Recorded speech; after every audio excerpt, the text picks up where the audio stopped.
Muy buenos días, bienvenidos a Hora Verde, un ejercicio de rendición de cuentas de los congresistas de la Alianza Verde. Yo soy Cecilia López, tengo la responsabilidad de moderar este evento y quiero darle la bienvenida a aquellos que nos están siguiendo en televisión por Señal Colombia y el canal del Congreso, y darles la bienvenida a ustedes y mil gracias por asistir a este evento.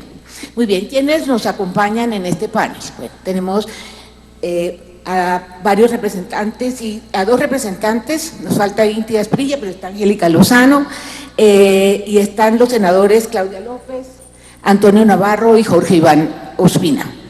Queremos darle una bienvenida especial a Ángela María Robledo, que está en este momento en La Habana porque ella es parte del grupo de mujeres de la mesa de género y están en los diálogos, participando en los diálogos de paz. Muy rápidamente voy a pasar por las hojas de vida que todos ustedes conocen. Antonio Navarro fue miembro del M19, presidente de la Constituyente del 91, ministro de Salud, gobernador de Nariño, alcalde de Pasto, representante de la Cámara, secretario de Gobierno de Bogotá y ahora senador de la República. Senador, dicen que usted ha tenido más puestos que el Transmilenio. Cuéntame una cosa, yo creo que usted ha sido más exitoso que el Transmilenio. Coménteme en un minuto qué opina de ese nombrecito que le han puesto. No se oye bien, Cecilia. ¿No se oyó bien? Ahí, es que más lejos, ahí. Ok, la pregunta es que se dice que usted ha tenido más puestos que un Transmilenio. Yo digo que usted ha sido más exitoso que el Transmilenio. Entonces, coméntenos. Mira, he sido 10 veces candidato en 25 años, hasta casi todo. Y he perdido las 3 presidenciales. Creo que, sin duda alguna, he tenido la oportunidad de hacer cosas muy importantes, mucho más importantes de las que hice en los 16 años de alzamiento armado. Por eso hoy yo te podría decir, firmar la paz vale la pena. Y fue una decisión correcta.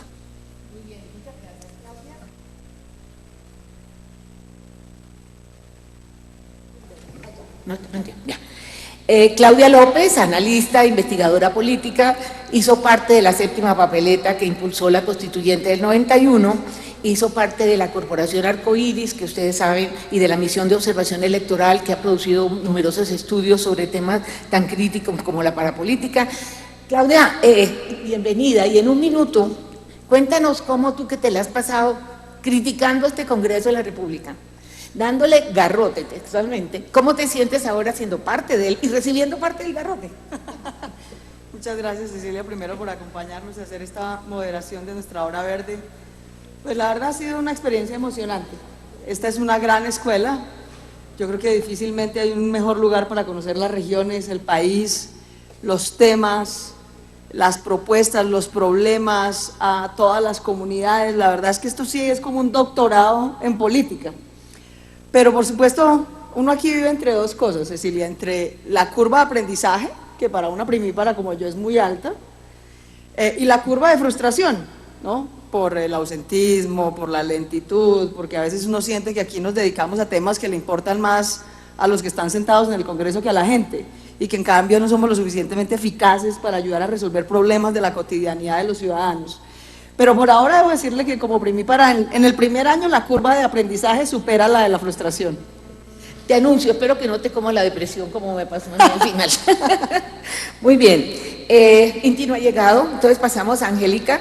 Angélica es abogada, esta es otra que ha tenido un recorrido interesante, alcaldesa local de Chapinero, concejala de Bogotá, activista LGBTI, coordinadora de la Mesa de Género de la Cooperación Internacional en Colombia. No sabía eso, me parece interesante.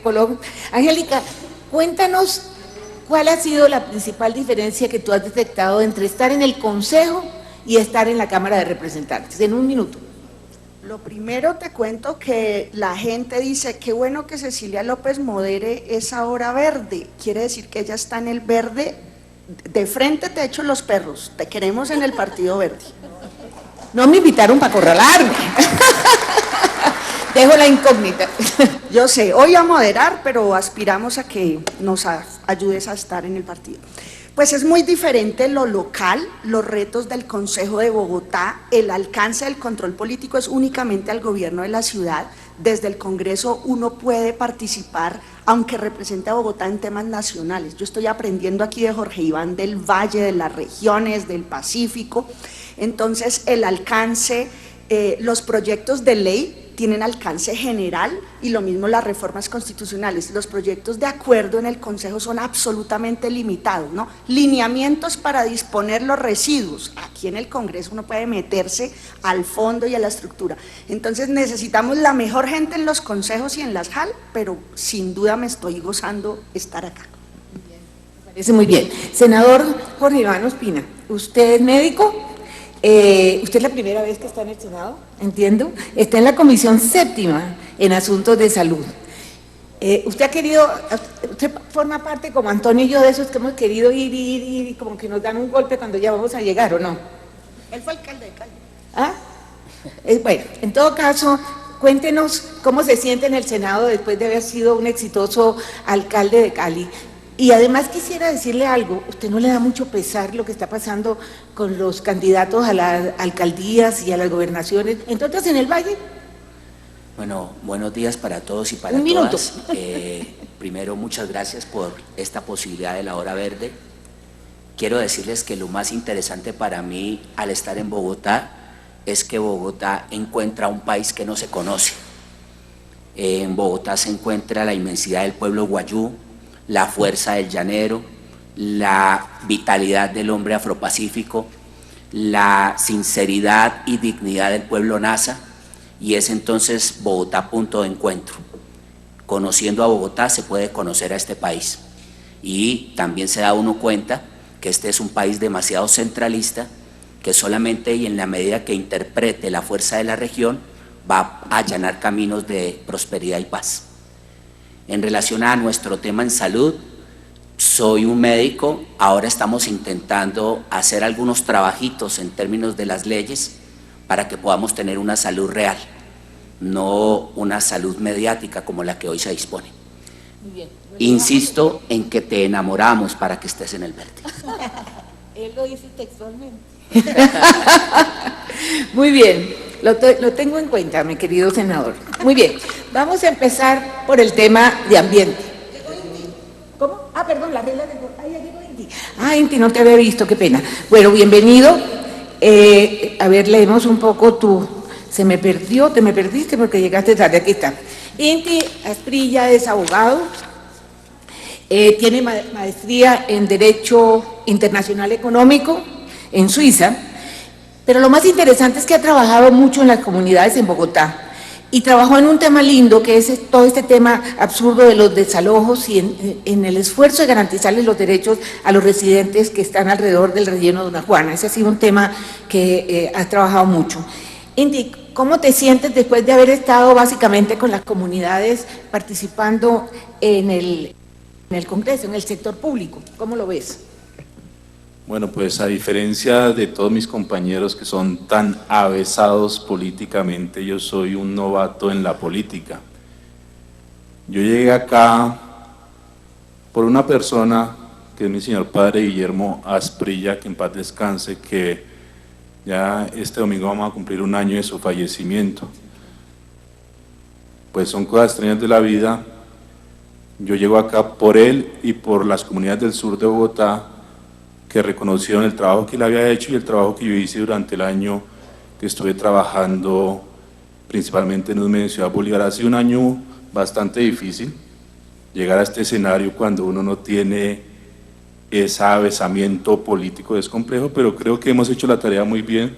Me considero hoy en día graduado políticamente y tenemos toda la voluntad de luchar por nuestras causas. ¿Quieres un consejo? No te precipites, espérate. Bueno, me darle un saludo a Ángela María Robledo y quisiera que está, así, sí, yo lo mencioné, ¿no? Pero quisiera mencionar su hoja de vida.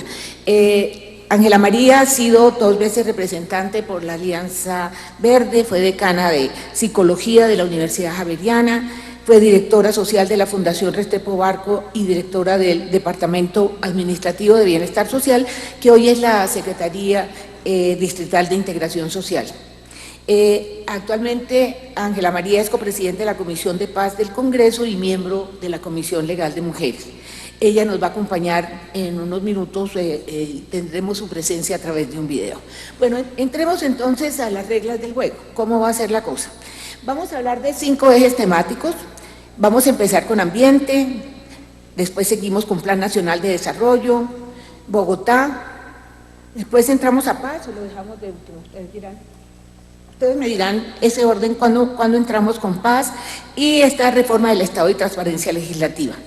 En cada uno de estos temas se harán 2 preguntas que se tomarán de las que ustedes formulen sobre los temas, el tema respectivo, y también se tomarán 2 de las preguntas que envíen nuestros televidentes usando el hashtag, ¿cómo se llama? El hashtag es... Sí, pero el primero que siempre se me olvida es... Cuéntenos, congresista. ¿Cómo? Numeral hora verde. Entonces el hashtag es numeral hora verde, pueden mandarnos las preguntas y en cada uno de los temas tomaremos 2 de esas preguntas, en total serán 4. Olvidé mencionar entre los temas el tema de salud, que lo podíamos tomar después de ambiente, ¿le parece, senador? Bueno, muy bien, entonces la pregunta obvia en ambiente, para ustedes, cada uno de ustedes tendrá 5 minutos para contestar la pregunta y tratemos de ser bastante juiciosos con el tiempo. Muy bien, entremos con ambiente. Yo creo que la pregunta obvia para ustedes es, ustedes se llaman el Partido Verde, pero ¿realmente representan el discurso verde? Y entonces, con base en eso, quisiera preguntarles, ya es hora de que ustedes se vuelvan verdes de verdad, entonces, ¿cómo les fue con esa agenda en el Congreso este año? Pues Cecilia, si algún reto tuvimos como bancada este año que nos propusimos fue ganarnos el título de verdes, porque durante la campaña mucha gente con razón nos jaló las orejas y nos dijo, ustedes todavía no tienen una agenda ambiental sólida, que estén defendiendo los temas, que estén allí con propuestas. Los invitamos a que fortalezcan esa agenda y eso hemos hecho este año. Nos propusimos que el tema ambiental fuera la prioridad de nuestra agenda. INTI, como ya tú lo mencionaste, que está por ejemplo en la Comisión Quinta de Cámara, ha liderado debates y propuestas sobre el tema. Radicamos 39 proposiciones al Plan de Desarrollo en materia ambiental. Las discutimos con el Ministerio de Medio Ambiente, que no le gustaron mucho. Las discutimos con el Ministerio de Minas, que se opuso muy amablemente, pero se opuso al fin y al cabo. Y con mucho esfuerzo, Cecilia, debo decirte, y en concertación con otras bancadas y con personas también interesadas en este tema de otras bancadas, logramos aprobar en el Plan de Desarrollo en el Senado 3 normas que eran fundamentales para proteger el medio ambiente de los colombianos. Evitar la minería en páramos, que se prohíba definitiva y expresamente todas las licencias mineras en páramos y que las actuales, que era realmente la gran discusión con el gobierno, se suspendan y no se puedan ejecutar, porque la verdad es que cualquier compensación que haya que hacerle a esos privados eventualmente vale mucho menos que lo que valen los páramos y el agua de los colombianos. Logramos aprobar también en el Senado que se tuvieran que excluir primero las áreas de ecosistemas estratégicos ambientales, páramos, humedales, zonas de reservas estratégicas, de parques naturales, antes de reservar zonas estratégicas mineras. Nos parecía que es como el orden lógico.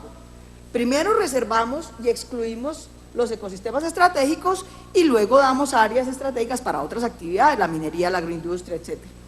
Y lo tercero que logramos fue eliminar las licencias express. Digamos que de las 39 proposiciones que hicimos en Plan de Desarrollo, esas eran sin duda las 3 más importantes. Tuvimos otras, que se cree un registro único de ecosistemas estratégicos. Colombia no sabe cuáles son sus ecosistemas, que haya una región administrativa que proteja la Amazonía como ecosistema estratégico colombiano, que se actualice la cartografía de humedales, en fin, eran 39, pero esas 39 eran las 3 más importantes. No nos las avaló Planeación. Tú que fuiste directora de Planeación sabes lo duro que es negociar con esos técnicos. Muchos de los técnicos de Planeación nos dijeron, nos parecen muy sensatas sus propuestas, pero necesitan aval de ambiente y de minas. No tuvimos aval de ambiente y de minas. Y aquí con un gran esfuerzo, Cecilia, logramos tener la mayoría de los votos. Nosotros somos solo 5 senadores de 102. Con un gran esfuerzo de concertación con gente del Centro Democrático, del Partido Liberal, del Polo Democrático, logramos aprobar esas 3 cosas. ¿Y qué tal, Cecilia, como en la conciliación nos las voltearon a la medianoche? ¿no? De una manera completamente irregular, un procedimiento de conciliación que además, en nuestra opinión, no cumple con los requisitos legales, de manera que nos quedamos con ese dolor de que hicimos un trabajo de meses, coordinado, serio, propositivo. Cuando no logramos convencer a los ministerios, logramos convencer a los congresistas para que a última hora y de manera engañosa nos voltearan esas 3 decisiones que vamos a seguirlas peleando. Bueno, estás empezando a vivir lo que es ser minoría. Así es. La minoría en el Congreso. Pero lo que es increíble es que uno logre los votos de la mayoría y se los No, voltee eso sí. una minoría en una Bueno, así constitución. funciona la política en este país. Así es, Pues, muchas gracias, Claudia. Quisiera pasar a preguntarle a Inti, porque la verdad es que la mayoría de ustedes representan a Bogotá en el Congreso, y si hay una ciudad que esté enredada en términos ambientales es Bogotá. Inti, su trabajo se ha centrado en asuntos que promueven la relación entre la ciudad y la protección del ambiente. ¿Qué tanto ha podido hacer usted para el manejo de una cosa que me interesa? Porque cuando fui ministra de Medio Ambiente andaba de calle en calle con los ¿cómo se llama? Lo que dejan las obras públicas, ¿cómo se llama? Los escombros, todos los escombros invadiendo la ciudad. Y usted trabajaba en el tema de la minería y garantizar incentivos para la disposición, para mejorar la disposición de residuos sólidos. ¿Cómo le ha ido con eso? Traten de ajustarse a los 5 minutos porque si no, no nos alcanza el tiempo. No hay problema, yo tiendo a ser breve. A ver, yo represento una lucha, es la lucha de mi papá. La lucha de mi papá es la lucha contra la discriminación ambiental. Nosotros sostenemos que en Bogotá hay discriminación ambiental contra los habitantes del sur de Bogotá. Ese concepto de discriminación ambiental es un concepto que existe en el derecho internacional, en el derecho ambiental internacional, y consiste en que una población que tradicionalmente ha sido oprimida o excluida tiene que soportar cargas ambientales mucho más duras que el resto de la ciudad, y que además tienen que soportar esas cargas ambientales sin haber sido consultados o consultadas. Lo que pasa hoy en día con el relleno sanitario es una discriminación ambiental. Los habitantes de Usme y de Ciudad Bolívar tienen que soportar constantemente malos horrores a causa del relleno sanitario de Doña Juana. El programa Basura Cero fue la respuesta histórica a eso, pero el programa Basura Cero le falta algo, y es que no solamente se trata de reciclar, y es que las personas que viven cerca de los rellenos sanitarios no tienen por qué aguantar la inmundicia que todos nosotros generamos como consumidores. Y la respuesta a eso son las plantas de tratamiento de basuras. Lo que uno escucha en los países nórdicos, de que la basura se vuelve gas, se vuelve combustible o incluso se vuelve material de construcción. Mi padre, cuando estuvo en la UAS, en los 3 meses alcanzó a hacer los estudios de ingeniería básica. ¿Qué quiere decir ingeniería básica? Averiguar qué tecnologías hay en el mundo. Pero para implementar eso hay que hacer unos estudios de prefactibilidad y de factibilidad en las diferentes ciudades del país. El caso de Bogotá es bastante complejo. La próxima alcaldía tiene que ponerse la tarea, sea quien sea, de encontrar una solución. El relleno sanitario tiene máximo 7 años de vida. Quiere decir que en la próxima alcaldía tiene que construirse una alternativa a la disposición de residuos sólidos. El gobierno Santos tenía un incentivo al aprovechamiento y también caía en esta misma problemática de considerar que solamente el problema es el reciclaje. Entonces, si hay reciclaje, todos somos responsables con el medio ambiente, nos sentimos bien, pero lo más grave es la gente que sufre, que se enferma a causa de esto. Entonces logramos, gracias al apoyo de Antonio, que tengo que darle ese reconocimiento, el apoyo de Antonio, una persona con tanta experiencia en estas líderes de la política, fue trascendental. Logramos que el gobierno nacional aceptara que ese incentivo al aprovechamiento fuera también a los estudios de prefactibilidad y factibilidad. ¿Qué quiere decir esto? Que ya pusimos en el debate nacional, en la agenda pública nacional, la problemática de los rellenos sanitarios. Esa problemática no existe solamente en Bogotá, existe en el Quindío, existe en el Amazonas. La tarea que tenemos ahora es que eso se vuelva realidad, no solamente quedó en el Plan Nacional de Desarrollo, sino que efectivamente las diferentes regiones, los diferentes municipios asuman esa tarea de empezar a realizar esos estudios de prefactibilidad y factibilidad. ¿Cuáles son las alternativas? Muchas. Por ejemplo, con los residuos que no son reciclables, usted puede producir gas, Y ese gas, ¿qué pasa hoy en día con el gas? El gas sale y lo queman, pero por fuera. Entonces hay una parte que no se quema y lo tienen que aguantar los habitantes de Ciudad Bolívar. Entonces ese gas lo quema una planta y eso produce energía, puede producir también diésel sintético. Y hay otras alternativas que no son tan ecológicas, pero que son menos dañinas, como es incinerar los residuos que finalmente no son aprovechados. Gracias. En aras del tiempo voy a pedirles que sea un poquitico más corta, 4 minutos. Bueno, entremos al tema del plan de desarrollo. Como ustedes saben, no me reconocen, sino que yo llegué al final de un plan de desarrollo, que es la parte dura donde hay que evaluarlo, pero quiero recordarles que yo empecé mi carrera pública como jefe de unidad haciendo un plan de desarrollo.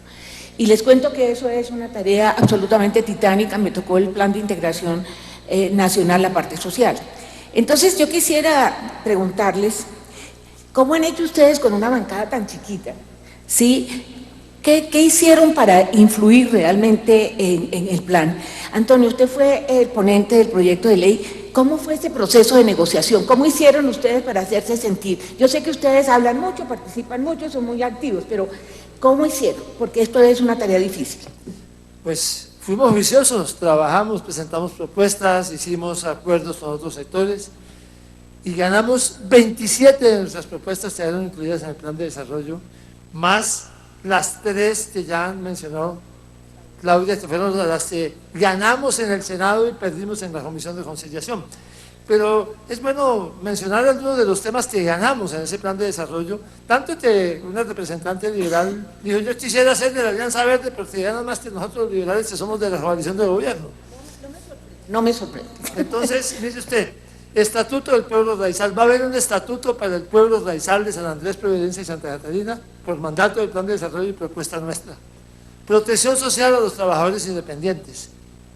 Integración de áreas, en el caso de minería, no significa prórroga de contratos. Así se han hecho prórrogas de contratos por debajo de la mesa, eso quedó estrictamente prohibido. Una política de manejo de pasivos ambientales que el país nos tiene. Estamos llenos de minas abandonadas que nunca fueron, digamos, trabajadas como un pasivo ambiental recuperado. Pago por servicios ambientales, sobre todo por el equipo de Claudia López, que trabajó mucho en este tema. Logramos que empiece a abrirse paso en Colombia el pago por servicios ambientales. Aquellos campesinos que viven en zonas donde hay mucha riqueza ambiental, que no reciben un solo centavo por conservar. Y entonces la tendencia es a deforestar y a acabar con los recursos naturales. Va a haber pagos por conservar, esos son pagos por servicios ambientales. Protección de humedales y de otros ecosistemas también fueron propuestas que ganamos nosotros ahí. La región de la Amazonía, que ya mencionó Claudia, que los créditos de ICETEX sean solamente para universidades de alta calidad. Hoy la verdad es que ICETEX está financiando las universidades de garaje. Entonces, a partir del 2018, los créditos de ICT solamente van a ser para universidades de alta calidad. La creación del Consejo Nacional del Agua. El agua sí está dispersa, un pedazo en el Ministerio de Ambiente, otro en el de Vivienda, otro en el Ministerio de Agricultura. Va a haber un Consejo Nacional de Paz del Agua, porque el agua es tal vez la más importante de todos los recursos. Se solucionó el problema de financiación del Teatro Libre y de otros teatros pequeños que tenían un problema financiero irresoluble, que iban a estar embargados con un impuesto de pobres que venía de 1923. Y muchas otras de hasta el 27. Además le trajimos propuestas, unas muy importantes. Propuesta de Angélica Lozano, el estímulo al uso de la bicicleta y el tricimóvil. Que viene de Mafe la concejal. Que viene de Mafe la concejal, que está aquí con nosotros. Eso también quedó incorporado en el plan de desarrollo. La financiación del sistema penal de adolescentes, propuesta de Ángela María Robledo, la incorporamos al Plan Nacional de Desarrollo. Una estrategia para la reducción de la mortalidad materna, propuesta por el médico Jorge Iván Ospina, quedó incorporada en el Plan de Desarrollo. Lo que acaba de decir INTI, que haya un apoyo para que haya una política de basura cero en el país.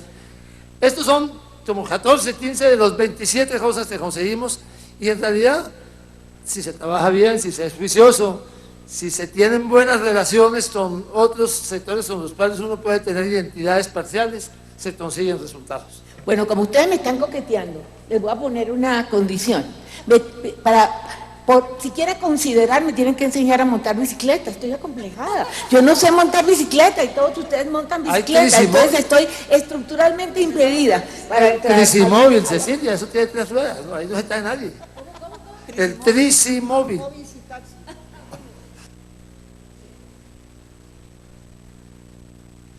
Bueno,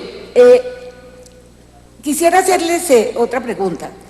Los que hemos leído el plan de desarrollo encontramos cosas buenas. Yo no sé si ustedes están de acuerdo conmigo, pero a mí me parece que el planteamiento, yo lo he definido en una frase, un planteamiento socialdemócrata y unas políticas neoliberales. Entonces, eso quiere decir que hay cosas buenas, cosas malas, cosas regulares. Entonces, como ustedes presentaron 123 propuestas para mejorar el proyecto, en términos muy generales, para el que quiera contestar, ¿cuál es el balance de la alianza en este tema? Corremos un riesgo, y es que dentro de 100 años, por allá en el año 2115, cuando nuestros cuerpos ya no estén, cuando nuestros apellidos tan solo registren en la memoria, nos llamen la generación de los idiotas. Y nos llamen la generación de los idiotas por todo aquello que pudimos haber adelantado y estamos en déficit frente a futuras generaciones. Lo más difícil en el Plan Nacional de Desarrollo está en el tema ambiental y aquello que perdimos en las conciliaciones. Posibilitar la minería en páramos, posibilitar la extensión de licencias de minería en páramos, no proteger de manera adecuada el agua, no preservar la biodiversidad, no proteger las empresas de servicio público que posibilitarían regalías para el desarrollo de la nación, no posibilitar desarrollos integrales en el Pacífico colombiano y la Amazonía. Son de aquellas cosas que futuras generaciones nos pueden señalar y nos pueden castigar. Y en ese orden de ideas, para nosotros ese es un punto deficitario en el Plan Nacional de Desarrollo. Bueno, vamos a darle 1 minuto y medio a Angélica. Cuéntanos, Bueno, ¿cuál para ti es el balance? Pues el balance, como lo dices, en las bases es poesía, estamos de acuerdo, un enfoque socialdemócrata, mucho crecimiento verde. En la literatura y el enfoque suena muy bonito. En la práctica están los logros que señaló Antonio, pero por supuesto que está la tacañería del gobierno para de verdad aterrizar políticas con un impacto social alto. A mí me causó mucha tristeza que una propuesta que elaboró Antonio con tanto juicio técnico, rigor, mucho tiempo, las tasas del agua. ¿Qué quiere decir eso? Que los colombianos, tanto en nuestro recibo de residencia como las empresas, las industrias, pagamos una tasa de uso del agua. Es ridículamente bajita. ¿Y qué hicieron los grandes empresarios que tienen unas concesiones de agua? Asustar y manipular que queríamos subirle las tarifas del agua a la gente para mantener ellos el usufructo barato del agua. Las mineras, las grandes mineras, consumen en un solo día lo que una ciudad entera intermedia, Palmira, Ibagué. Una sola empresa minera, me acuerdo la que encabeza el top de las concesiones, se llama Mineros, y el gobierno ¿qué hizo? Oponerse de patas y manos, que no, y tergiversar que eso era para subir las tarifas. Y cojan las páginas sociales. ¿Con quién sale posando el ministro de Ambiente? Con la presidenta de Mineros. Entonces, en nuestro país tenemos 2 ministros de Minas, el titular, Tomás González, y el del closet, que es el ministro de Ambiente. Y mientras tanto, Colombia, 0 ministro de Ambiente. Entonces, el plan de desarrollo tiene cosas positivas, tiene una literatura divina y tiene un arrodillamiento a las mineras. Y el presidente Santos no sabe, no responde, ni le importa y está paseando, pero mientras tanto no vamos a tener agua. El 70% del agua que consumimos los colombianos viene de páramos, pero el gobierno la está regalando. Bueno, ¿les puedo hacer una crítica? Los siento flojos en lo social. ¿Dónde está el desarrollo del concepto de inclusión productiva? Que es meterle elemento social a lo productivo y meterle elementos productivos a lo social. Así que ese me parece que sería un aporte que ustedes podrían hacer. A ver, por último, sobre la financiación. Todo el mundo sabe que estamos en una crisis que el gobierno se ha hecho el loco y ya le tocó empezar a aceptar. Y resulta que no tenemos espacio fiscal, no hay plata. Entonces, Antonio, en algún momento tú hablaste de la necesidad de algo con lo que yo estoy totalmente de acuerdo, que es el impuesto a los dividendos. Qué bien, qué beneficios le trae al sistema tributario tener impuesto de dividendos, a ver si le quitamos ese pánico o si protegemos esa idea que es fundamental para este país. Primero explico de qué se trata. Cualquiera de los que estamos aquí que es asalariado, empleado, funcionario, paga impuesto de renta. Un impuesto de renta relativamente importante. Bueno, los dueños de las empresas, pues no son asalariados, son dueños. Y lo que reciben son dividendos por las acciones que tienen las empresas. Y los dividendos de las acciones están exentos de impuesto de renta. Así que cualquiera de los que estamos aquí sentados paga más impuesto de renta que el dueño de Avianca, que el dueño del Banco de Bogotá o que el dueño de cualquiera de las grandes empresas del país, o el dueño de cualquier empresa del país. El impuesto a los dividendos que existe en todo el mundo desarrollado es que también los dividendos de los grandes accionistas paguen impuesto de renta. Eso es una cosa lógica, es lo básico de equidad en esta sociedad tan desigual. En la reforma tributaria del primer semestre, del segundo semestre del año pasado, del primer periodo, yo defendí eso como elemento central, no tanto los otros impuestos que finalmente fueron aprobados, que haya impuesto a los dividendos. Y en un momento determinado en la plenaria llegamos a votación y perdimos 43 votos en contra y 40 votos a favor. Perdimos por 3 votos contra el gobierno se opuso. Y yo le digo con toda sinceridad, pues como se encuentran en los clubes sociales, pues ahí entonces, digamos, hagámonos pasito, pongámosles impuestos al resto de la gente, pero a nosotros no, porque eso desestimula la inversión. En todo el mundo existen los impuestos a los dividendos. Ahora viene una nueva reforma tributaria, tiene más reversa una moto que la reforma tributaria del año entrante. Y afortunadamente se ha ido abriendo paso en la comisión especial que nombró el gobierno la idea de que los impuestos a las personas, no tanto a las empresas como a las personas, y ahí el impuesto a los dividendos aparece como impuesto a las personas, es un elemento fundamental, porque el resto de personas ya tenemos impuestos, faltan los dueños de las grandes empresas. Es que estamos pendientes de pasar el video de Ángela y después te damos la palabra. Entonces vamos a escuchar y a ver el video de Ángela María Robledo. ¿Estamos listos? Ok.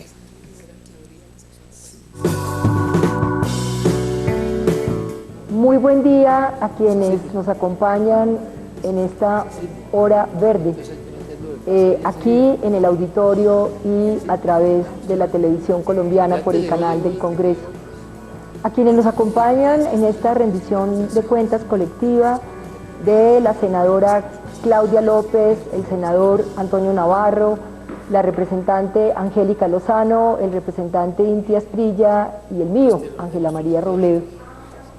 No voy a poder acompañarles por estar precisamente hoy cumpliendo una tarea por la paz en la Mesa de La Habana, en una invitación que me ha hecho la Mesa de Género para trabajar alrededor de la problemática de la violencia contra las mujeres, los efectos de la guerra en las mujeres, las jóvenes, las adolescentes y las niñas colombianas, y en delinear algunas propuestas que como feminista, como mujer que ha trabajado tantos años en estas lides y por esta lucha voy a estar allí.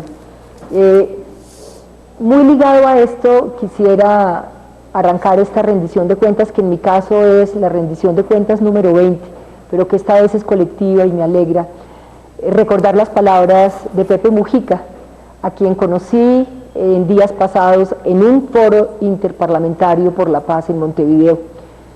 Repetir lo que ha dicho de muchas formas el presidente Mujica, hoy senador, en términos de que lo que ocurre en Colombia con el proceso de paz es lo más importante para Colombia y para América Latina, y que es urgente, por supuesto, salir de esta guerra fratricida entre hermanos y hermanas de más de 50 años, que ha debilitado profundamente el Estado colombiano, que ha convertido nuestra democracia, como lo dice Rodrigo Primi, en una democracia peligrosa, porque es una democracia que al estar metida en un proceso de guerra ha debilitado el Estado social de derecho, ya lo dije, la presencia del Estado en muchos de los municipios colombianos, se ha convertido también en muchas oportunidades en un Estado que persigue, en un Estado que ataca, como ocurrió con el genocidio de la UP, pero también una democracia en peligro, porque si nosotros no logramos consolidar este proceso de paz con las FARC y ojalá la formalización de la mesa con el ELN, va a ser muy difícil poder tener una profundización de la democracia y poder vivir en una sociedad en paz. Mis tareas han estado fundamentalmente centradas en la tarea y el trabajo por la paz. Yo llegué al Congreso de la República en esta segunda oportunidad con una invitación, con un vector comunicativo, contigo pasaremos, y la defensa de los derechos humanos en el marco de un Estado social de derecho. ¿Qué hemos hecho en la tarea por la paz? Soy copresidenta de la Comisión de Paz, como les he contado en muchas oportunidades, y en esa copresidencia recorrimos Colombia llevando muchísimas de estos temas, de los 4 temas de la agenda de negociación con las FARC, recogiendo sus recomendaciones y viendo con satisfacción que muchas de esas recomendaciones fueron recogidas en el documento que fue publicado a propósito de 3 de los temas de negociación de La Habana: desarrollo rural integral, participación política y usos de cultivos ilícitos. También hemos empezado una tarea con las universidades colombianas, un evento organizado en la Universidad del Cauca con nuestro compañero Óscar Ospina, y que esperamos repetir en la Universidad de Caldas como un segundo lugar, y en una ronda que queremos hacer con el Instituto Pensar y la Red de Universidades por la Paz en distintas universidades colombianas. Igualmente presentamos un proyecto de iniciativa legislativa para que la Comisión de Paz, que es una comisión accidental, se convierta en una comisión constitucional, como lo son las comisiones de género y las comisiones séptima, la quinta, por decir solamente algunas. Y también una tarea que hemos empezado de la mano del Consejo Nacional de Paz, hago parte de él como representante de la Cámara de Representantes y el Comité de Impulso, para buscar que sea ese Consejo Nacional de Paz el que haga realidad a nivel del gobierno central, de los departamentos y de los municipios, el desarrollo y el despliegue de una cultura de paz, y para que ese Consejo Nacional de Paz se convierta en un dispositivo fundamental para hacer pedagogía sobre la convivencia, sobre la reconciliación, sobre el perdón, y también, por supuesto, para exigirle al gobierno colombiano la profundización del Estado social de derecho. En la defensa de los derechos humanos, que generalmente hago alrededor de los derechos de la niñez, de los jóvenes, de las mujeres y de las víctimas, he adelantado tareas en el marco legislativo, como iniciativas legislativas, seguimiento al Código de Infancia y Adolescencia en términos de la condición y garantía de la nutrición de niños y niñas en Colombia, pero en especial la situación de los niños indígenas, el sistema de responsabilidad penal adolescente, una tarea que lleva 4 años en el Congreso de la República y que después de muchos debates, audiencias, evaluaciones, reconfigura el sistema y permite que sea el Ministerio de Justicia el que asuma esa responsabilidad de un sistema complejo que busca ser garante de los derechos de los jóvenes que entran en conflicto con la ley, pero que también tocan las condiciones previas a que estos jóvenes entren en ese conflicto con la ley, y es todo un mejoramiento de una propuesta educativa de calidad para ellos. Con las mujeres, seguimiento a la ley de violencia contra las mujeres, hago parte de la comisión de seguimiento de la ley que trabajamos con Iván Cepeda, un apoyo gigantesco a la ley de feminicidio que fue radicada en la legislatura anterior con el liderazgo de Gloria Inés Ramírez y el apoyo de la Comisión Legal en ese momento, pero que también en esta Comisión Legal de Mujeres y con tareas, propuestas y apoyos de nuestras compañeras del Verde, y de Claudia, de Angélica, de Sandra y de Ana Cristina, también salió adelante con el apoyo de todos los partidos en el feminicidio. Una ley que nos tiene muy ilusionados, un proyecto que es la prima de servicios para las mujeres que hacen servicio doméstico remunerado.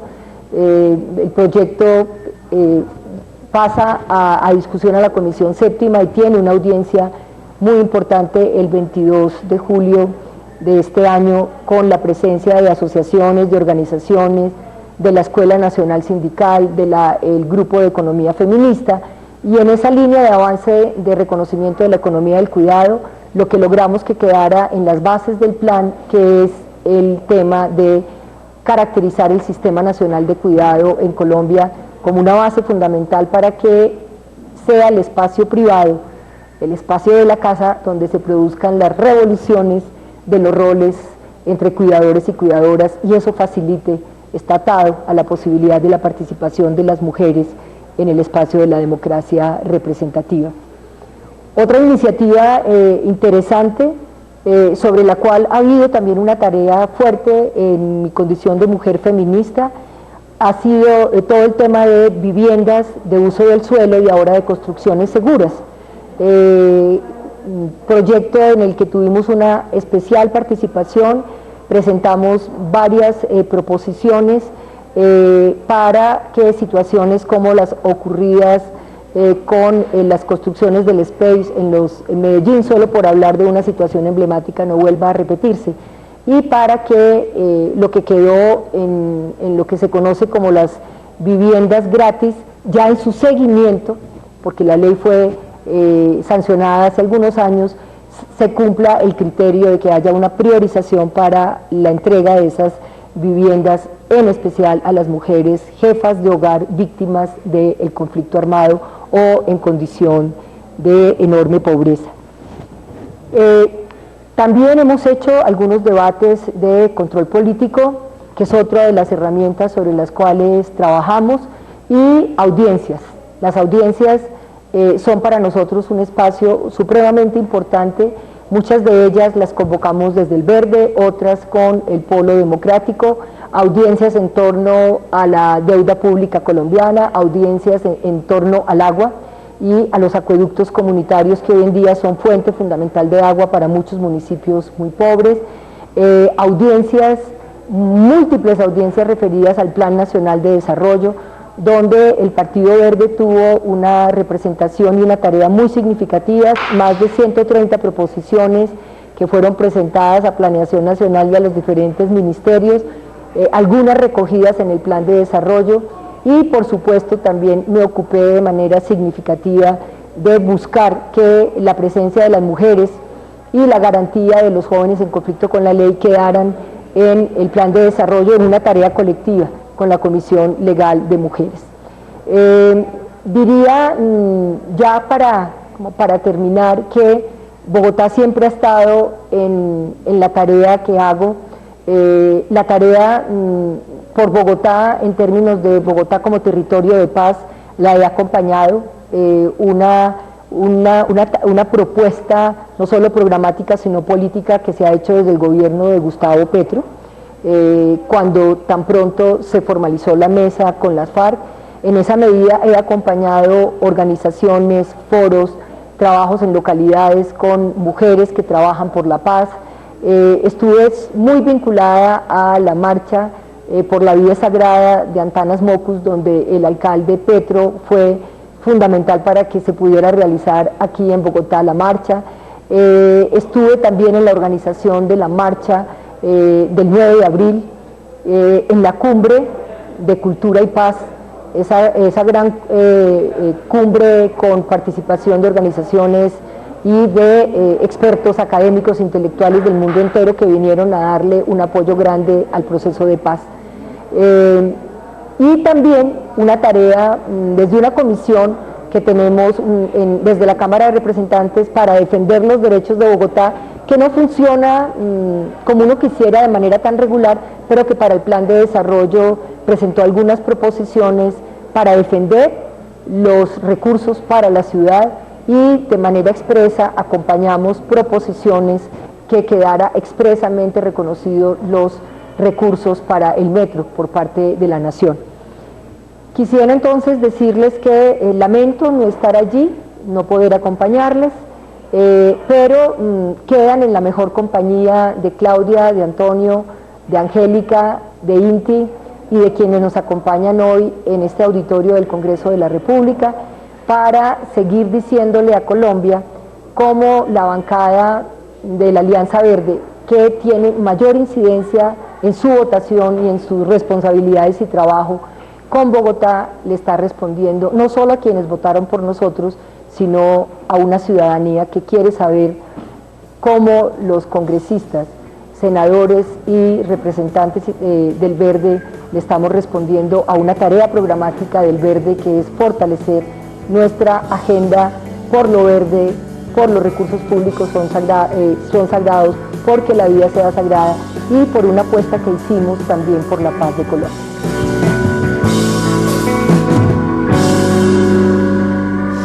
Muy bien, muchas gracias. Quisiera hacer un anuncio y un saludo. En primer lugar, saludemos con un aplauso al candidato por el Partido Verde, Carlos Vicente de Rúa, a la alcaldía de Bogotá.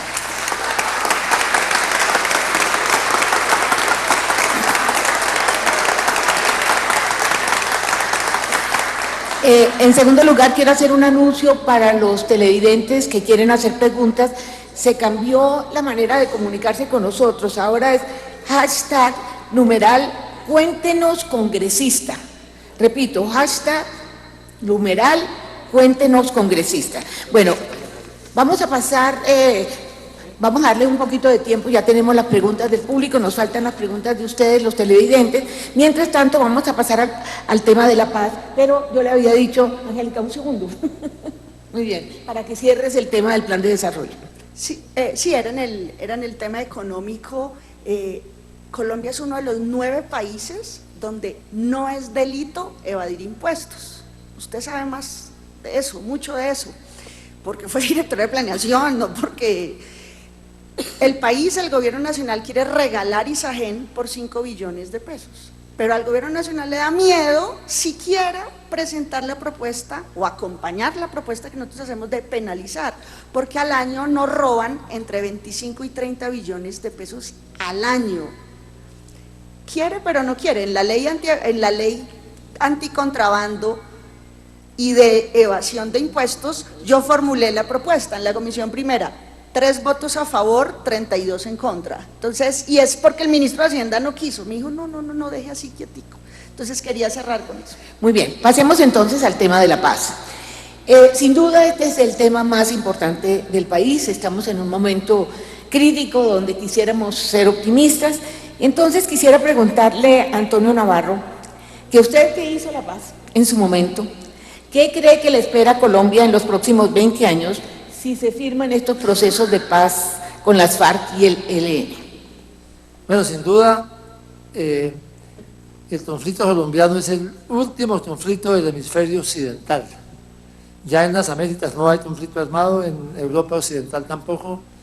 Falta terminar el conflicto colombiano.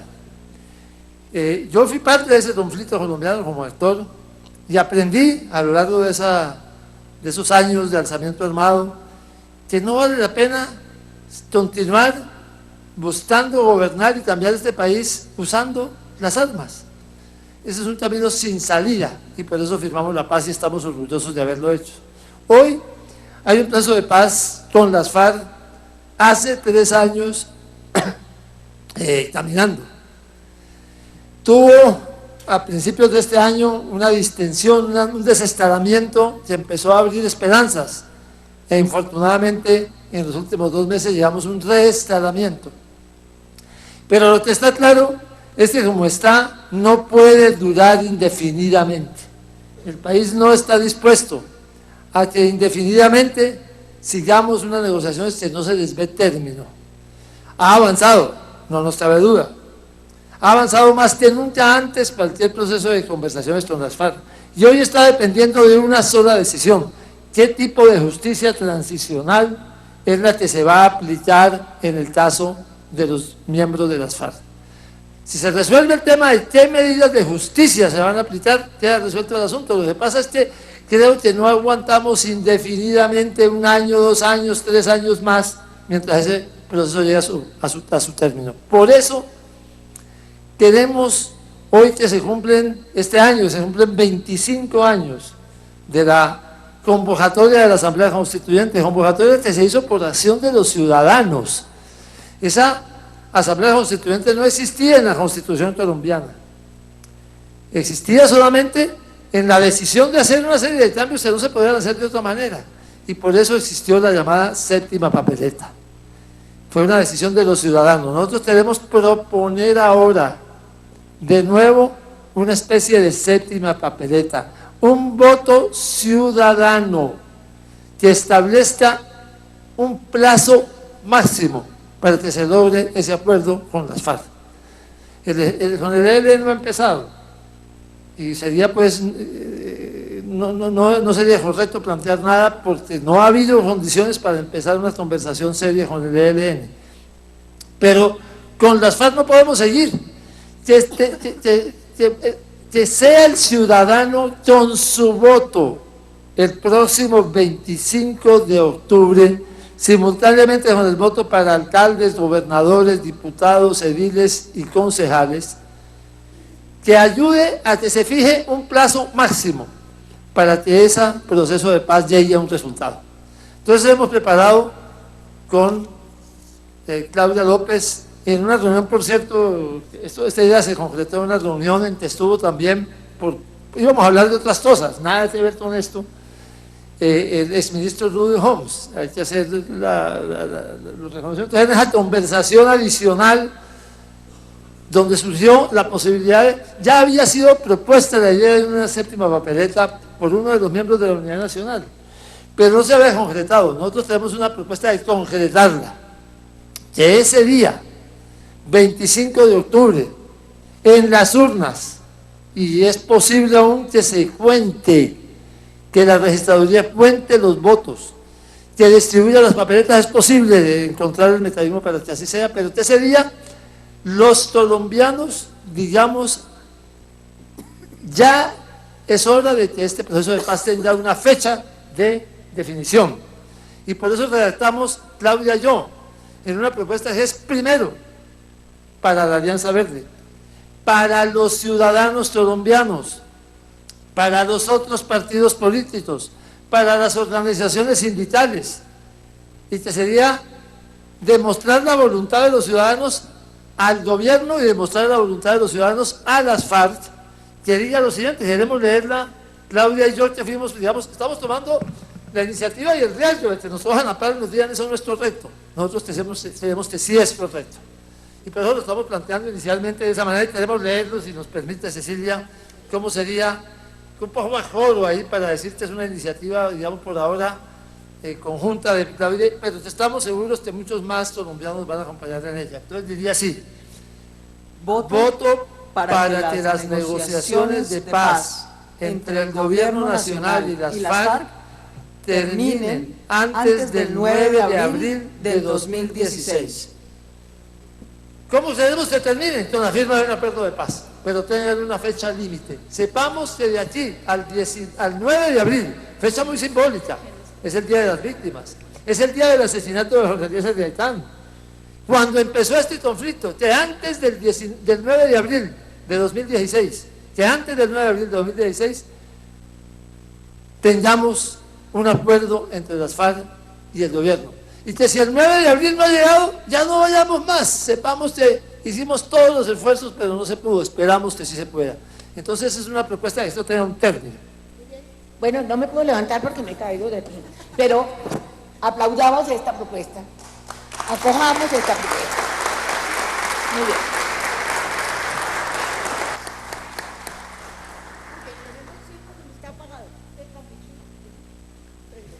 Tenemos 5 minutos más de transmisión en directo, pero para nuestros televidentes este programa será repetido completo, de alguna manera. Bueno, una pregunta sobre paz para Claudia. Claudia, usted duerme, sueña, pelea por la paz. Lleva bastante tiempo en eso. Cuénteme, a ver si usted es capaz de hacer algo que como que nadie es capaz. Díganos cuál es su diagnóstico y sus conclusiones. Es la pregunta del millón, pero de pronto usted sale bien librada de esto. Gracias, Cecilia. Pues la verdad es que la única razón que me trajo a mí a este congreso, mucha gente me decía, pero usted está loca, ¿cómo se va a ir del periodismo y la academia con semejante prestigio a meterse al congreso, que es la entidad más desprestigiada del país? ¿Por qué lo hace? ¿Por qué corre ese riesgo? Por la paz de Colombia. Porque yo creo que esta es la decisión más importante que hemos tenido como generación, acabar esta guerra. Yo no soy una víctima de esta guerra. Mi familia no es una víctima de esta guerra. Pero hay 15 millones de colombianos que han pagado con todo, con su vida, con su tierra, con su trabajo, con sus hijos, este conflicto. Tenemos 7 millones de víctimas y tenemos 15 millones de colombianos abandonados en las regiones. Nosotros hemos venido acá a proponer cómo acabar este conflicto, a calcular qué inversiones tendríamos que hacer, qué cambios. Todos tenemos que cambiar, empezando por mí misma. Si yo sigo haciendo política toda la vida solamente denunciando la parapolítica y denunciando la farpolítica, así no voy a acabar la guerra. Además de denunciar, además de combatir la corrupción, tenemos que construir ciudadanía, Estado y mercado en la mitad del país que no lo tiene. Tal vez una de las cosas, Cecilia, más positivas de este plan de desarrollo, que le hemos hecho bastantes críticas, es que yo sepa, es el primer documento del gobierno nacional, firmado por el presidente de la República, que reconoce que Colombia son 3 Colombias. Una Colombia de 15 millones de colombianos, de la mitad de nuestro territorio, que no tiene Estado, que no tiene instituciones, que no tiene policía, que no tiene educación, que no tiene carreteras, que parece más el Congo en África. Una Colombia intermedia, semiurbana, que briega a progresar, donde está parte del campesinado. Y una Colombia integrada con instituciones, urbana, con protección, donde estamos los privilegiados. El reto de la paz, Cecilia, y así se lo hemos hecho entender al gobierno, al Congreso, al país, a nuestro partido, que es una posición unificada que tenemos, es dejar de ser 3 Colombias. Es pasar a ser una sola. Es priorizar en la inversión pública a 15 millones de colombianos abandonados en esas regiones. Y nos hemos dado la tarea, Cecilia, de estimar eso cuánto cuesta y en cuánto tiempo lo podemos hacer y en qué consiste integrar esas 3 Colombias. Consiste el mejor sustituto de las economías ilegales, de la coca, del narcotráfico, no es el glifosato, es el desarrollo rural incluyente e integral, como bien lo ha propuesto la misión rural de la que tú haces parte. Nosotros hemos compartido los costos de la misión rural y los nuestros, y hemos visto, para integrar a esos 15 millones de colombianos, para unir a las 3 Colombias, para pagar la deuda social y rural, que es lo que va a construir paz en este país, ¿qué tendríamos que hacer? Y hemos llegado a la conclusión, y es lo que le queremos proponer al país, ha sido nuestra segunda prioridad después del tema ambiental. 15 años para priorizar esas inversiones de aquí al 2030. Colombia tiene el compromiso firmado de cumplir los objetivos de desarrollo sostenible, que implica protección del medio ambiente, provisión de seguridad y justicia pública, protección a los derechos humanos, pagar la deuda social, sobre todo con las mujeres y los niños colombianos y los jóvenes. 15 años, de aquí al 2030, para que haya policía en cada municipio rural de Colombia, para que haya justicia, para que la seguridad y la justicia no sea un señor con botas y fusil de las FARC o de las BACRIN o del ELN, sino un policía vigilado y controlado por la ciudadanía. Movilización social, control político. Tendríamos que invertir cerca de 200 billones de pesos. Esa cifra parece exorbitante. En la vida real es el presupuesto del gobierno nacional en un año. Eso vale el presupuesto del gobierno nacional en un año.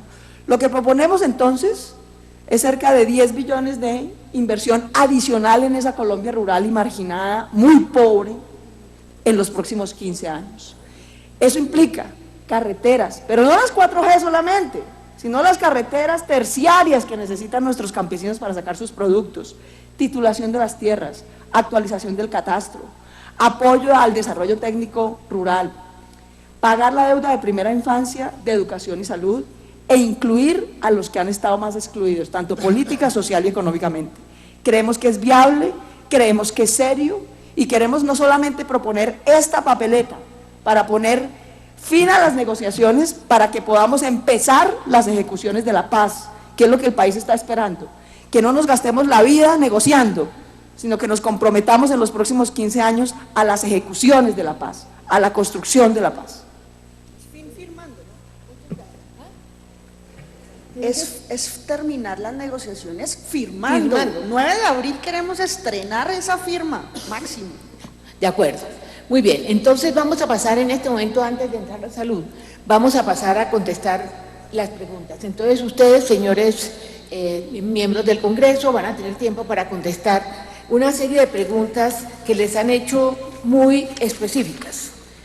Vamos a ver, Angélica, ¿qué ha pasado en la Comisión de Modernización y cuáles son las propuestas? Traten de ser breves porque tengo preguntas para cada uno de ustedes. Existe una comisión que se llama de modernización del Congreso, la integran 5 senadores, 5 representantes. Yo pedí estar ahí, me peleé por estar ahí y lo logré.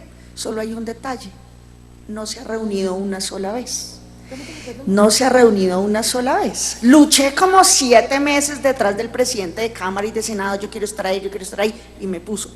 Pero no se ha reunido. ¿Cuál es la tarea de esa comisión de modernización? Hoy Transparencia por Colombia publicó un informe donde se ve la precariedad de nuestras instituciones, la alta vulnerabilidad a la corrupción. ¿Cuál es la entidad más corrupta según ese informe de Transparencia por Colombia? La Cámara de Representantes.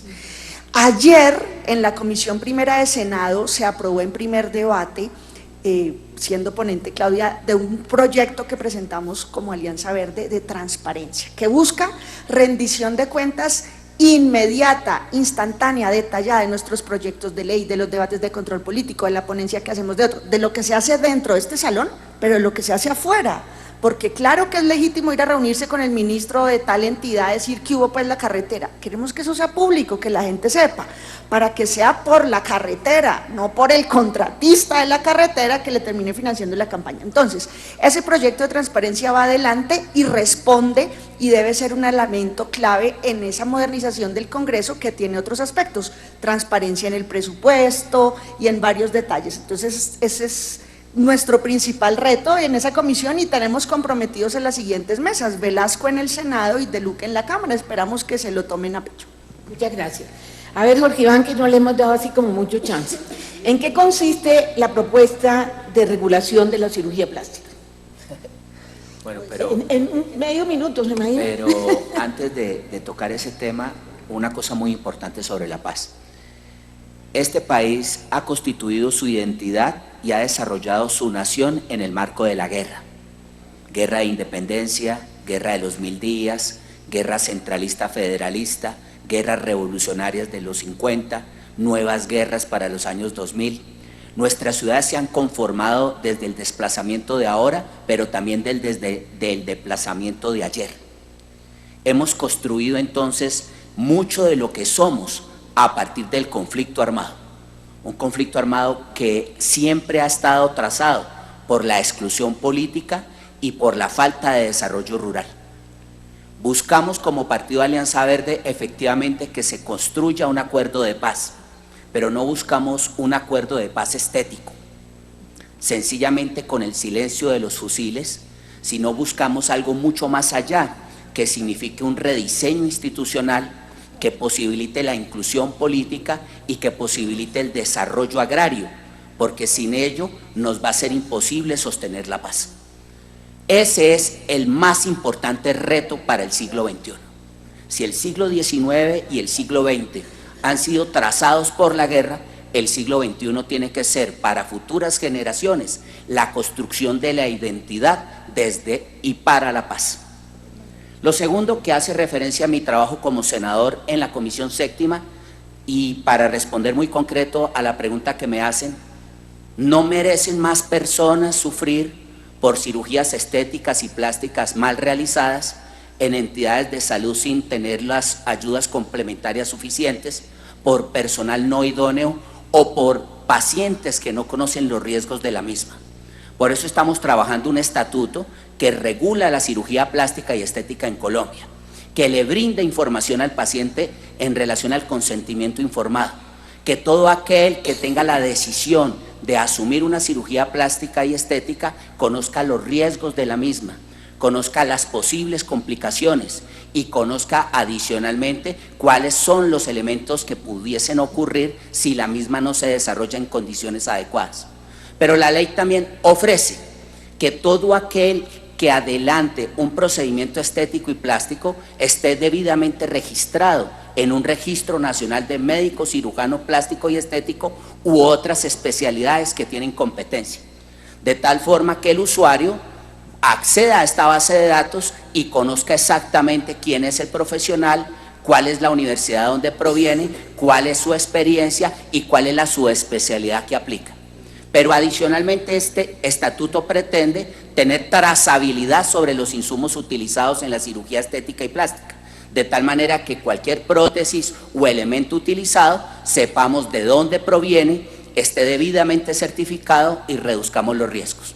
El problema: una persona muere mensualmente en Colombia por cirugías estéticas mal realizadas, un innumerable número de personas tienen daños y efectos adversos a lo buscado por adelantar procedimientos en espacios no apropiados, y muchísimas personas no calificadas están haciendo este tipo de procedimientos, lo que pone en peligro la vida de los usuarios. Por eso la Alianza Verde propone esta ley, ya ha sido aprobada en Comisión Séptima del Senado y la discutiremos en plenaria. Muy bien, muchas gracias. Inti, ¿qué opinas? Esta pregunta es para usted. ¿Qué opinas sobre la nueva encíclica del Papa sobre medio ambiente? ¿Cuáles serían los retos para Colombia? Bueno, el Papa Francisco nos da la alegría de ver que también en la Iglesia Católica hay gente de filosofía progresista. La encíclica reconoce varias cosas. Primero, que el calentamiento global es una cosa real, que existe, que es una realidad, que tenemos que luchar contra eso. Segundo, dice que la causa principal del calentamiento global es el consumismo. Y una cosa muy importante es que los políticos tienen que asumir una responsabilidad frente al calentamiento global. Lo que está pasando en Colombia es claro. El ministro de Medio Ambiente parece más un ministro del empresariado que un ministro del ambiente, y se esfuerzan constantemente en ocultar los problemas. Como representante por Bogotá, el problema de la minería en Bogotá, que eso puede causar una tragedia de marca mayor. En Bogotá hay minería, y esto también es un caso de discriminación ambiental, sobre todo en las localidades de Usme, Tunjuelito y Ciudad Bolívar. Y por ejemplo, una cosa que la gente no sabe, lo que se llama, lo que fue el Parque Minero Industrial del Tunjuelo, es un riesgo muy grande porque puede ocurrir un desastre. Ya en el año 2009 se inundó el río Tunjuelo, tuvieron que drenar el agua del río Tunjuelo para que no ocurriera una catástrofe de marca mayor. Y yo impulsé un debate en la comisión, lamentablemente por estas dinámicas del Congreso no se ha podido hacer, en el que le decíamos al gobierno nacional: mire, es una cosa de sentido común, ¿cómo va usted a hacer actividad minera en una ciudad densamente poblada cuando ya ha causado todo tipo de estragos? La desaparición del barrio Villayaqui en Ciudad Bolívar, la gente de Usme, los campesinos de Usme, que tienen hoy en día un problema porque la actividad minera está afectando los acuíferos, y con los acuíferos es que hay agua para garantizar la seguridad alimentaria. Es tan absurdo el gobierno nacional que prefiere hacer minas en la zona rural de Bogotá en vez de impulsar la agricultura, que sería lo más responsable con el calentamiento global. Averígüenle ustedes al ministro de Agricultura cuántos programas tienen de apoyo al campesinado de la zona rural de Usme y de Ciudad Bolívar. Ninguno. Entonces, yo estoy plenamente de acuerdo con lo que está diciendo el Papa Francisco, y la tarea es desenmascarar. No podemos permitir que quienes se encuentran en los clubes sociales, hacen parte del gobierno, sigan siendo irresponsables. ¿Cómo es posible? El Ministerio de Medio Ambiente y el Ministerio de Minas y Energía tienen la responsabilidad, por la sentencia del río Bogotá, de emitir una resolución en la que diga cuáles zonas son compatibles con minería en la sabana de Bogotá y por consiguiente en Bogotá, Nosotros les hemos dicho insistentemente que en Bogotá no debe haber minería porque estamos causando un desastre de marca mayor. Si el calentamiento global empieza a afectar, imaginémonos que en 3, 4 años, una temporada de lluvias bastante grande, porque eso es lo que causa el calentamiento global, un desorden constante. Se inunda el río Tunjuelo otra vez. No sabemos qué tipo de tragedias pueden ocurrir en la ciudad. Entonces ese es el llamado que estamos haciendo al gobierno nacional. Es importante que se tenga en cuenta que los políticos, los gobernantes no pueden seguir ocultando los problemas ambientales, porque los problemas ambientales no es solo la montaña, el agua, que es muy bonito, hay seres humanos que tienen su vida en riesgo por esta irresponsabilidad. Muy bien, muchas gracias. No, simplemente, así como Claudia no duerme pensando en la paz, ni Antonio, ni ustedes sobre medio ambiente, yo no duermo pensando en la gente, en bienestar. Y quiero decirle que el último nivel del debate sobre medio ambiente es que no hay incompatibilidad entre crecimiento económico y bienestar, y medio ambiente, porque bienestar es lo que los une, así que les dejo esa preocupación. Bueno, a ver a Claudia, el agua vale más que el oro. Usted defiende esta causa. ¿Qué pasa con el fracking? El fracking que es una técnica riesgosa, es una técnica riesgosa de extracción de petróleo. Y lo que nosotros hemos pedido como Alianza Verde, para quien nos hace la pregunta, es que no se haga fracking en Colombia. Hemos solicitado al gobierno que declare una moratoria para aplicar esa técnica, hasta que no tengamos los estudios que nos permitan saber exactamente qué riesgos produce y si existe la tecnología y el conocimiento disponible para mitigar esos riesgos. Si no se hace responsablemente el fracking, como ha causado en Estados Unidos y en otros países en Europa que lo han prohibido, puede causar unos riesgos que son insostenibles para el país. Creemos que las APP, o sea, las asociaciones público-privadas, como aquí todo es moda, esta es la moda, ¿no es cierto?, creen que son buenas para el desarrollo, pero no son viables en relación a los servicios públicos. ¿Cuál es su opinión? ¿Qué opinas de eso? Estoy totalmente de acuerdo en que las APP pueden ser un buen mecanismo para construir obras públicas. Es una manera de conseguir recursos del mundo privado para hacer obras y liberar recursos del Estado para poder hacer inversión de otra naturaleza, inversión social, para invertir en todo lo que es el postconflicto, si se firma el acuerdo de paz, como esperamos que así sea. De lo que estamos hablando en servicios públicos es de la posibilidad de que haya empresas de economía mixta o no, más que APPs. Y en eso hay ejemplos de diversa naturaleza. La empresa de energía de Bogotá es una empresa de economía mixta y funciona bastante bien. Las empresas públicas de Medellín es una empresa totalmente estatal y funciona bastante bien. Y las empresas municipales de Cali son estatales y funcionan bastante mal. De manera que hay de todo. Yo sé que aquí hay que usar esa vieja reflexión del análisis concreto de la situación concreta. Hay situaciones en las que una empresa de economía mixta puede funcionar. Yo organicé una como alcalde de Pasto, la empresa de aseo, pero defendí la empresa del producto de alcantarillado como una empresa totalmente pública. Eran distintas las situaciones, distintas las soluciones, ambas están funcionando. Muchas gracias. Bueno, nos faltan 3 temas. Quiero pasar a salud y después Bogotá y el proyecto de reforma del Estado y transparencia. Jorge Iván, ya usted habló de algo que es uno de sus temas, que es el proyecto de ley para regular la cirugía plástica estética. Y aquí hay muchos temas, usted ha hecho unos debates sobre, nunca puedo pronunciar esto, chikungunya. Qué horror. No solo la pronunciación ya es un drama. Pero yo quería preguntarle algo, no sé si usted alcanzó a leer hoy el editorial de Portafolio, que me dejó súbita.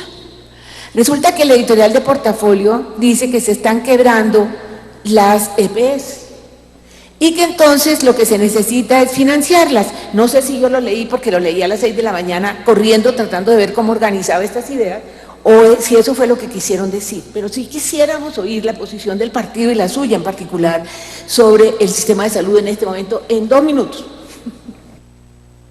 En 2 minutos es difícil, pero nosotros tenemos un gran negocio en la salud, no tenemos un modelo de salud. Si cualquiera de ustedes les preguntara en relación a si las empresas promotoras de salud a la que pertenece, conoce de usted si es obeso, si fuma, si tiene un hijo o una hija adolescente, si tiene algún tipo de factor de riesgo biológico, estoy absolutamente convencido que la EPS jamás adelanta una tarea de gestión de riesgo frente a su humanidad.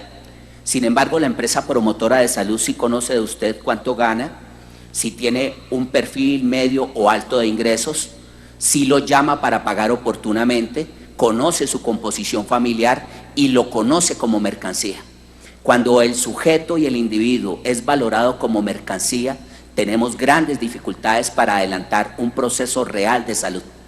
Por eso la Alianza Verde considera que hay que rediseñar el sistema, que tenemos que tener empresas promotoras de salud que efectivamente gestionen el riesgo de cada individuo, que se dé la tarea no solamente de conocer en relación a su situación financiera, sino conocer en relación a su situación y sus entornos, conocer entonces sus hábitos saludables, conocer de usted su responsabilidad frente a la vida y su responsabilidad frente a otros seres humanos.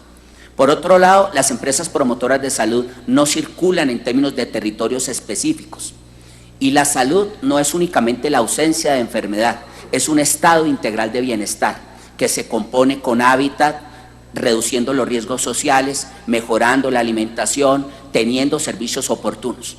Nos estamos gastando más de 35 billones de pesos en este modelo de negocio de salud, cuando estos 35 billones de pesos podrían ser utilizados en términos de reducir riesgos y por tanto tener seres humanos saludables en entornos saludables. Hemos visibilizado esta problemática desde ejemplos muy concretos. El primero, muerte materna.